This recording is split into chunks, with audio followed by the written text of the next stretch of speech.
सांगितलं की आम्ही आलो आणि तुम्हाला स्नॅक्स वगैरे दिलं. तर आमचा एक महिलांचा गट आहे, Joy of giving ladies group, त्यामध्ये 55 बायका आहे आम्ही. आणि महिन्याला 100 रुपये काढून आम्ही गटाच्या कामाला सुरुवात केली होती. आता 5वं वर्ष सुरू आहे.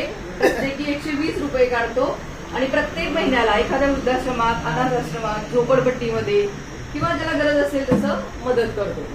मग या मे महिन्यामध्ये मी गोव्याला असते.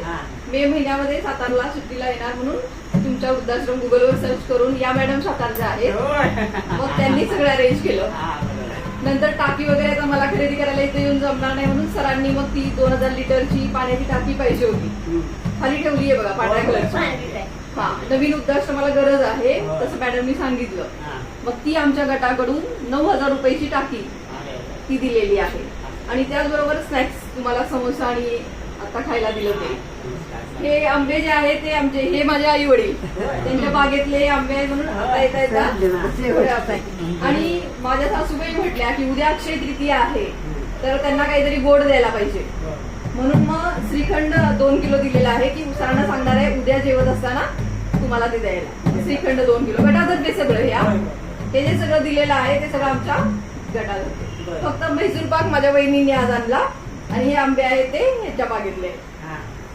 असं आमचं गट काम करतो. ठीक आहे. प्रत्येक जणांनी स्वतःच्या तब्येतीची काळजी घ्या आणि आनंदी राहा. नमस्कार कर सगळ्यांना. नाही असं एक मध्ये करकी सगळ्यांना.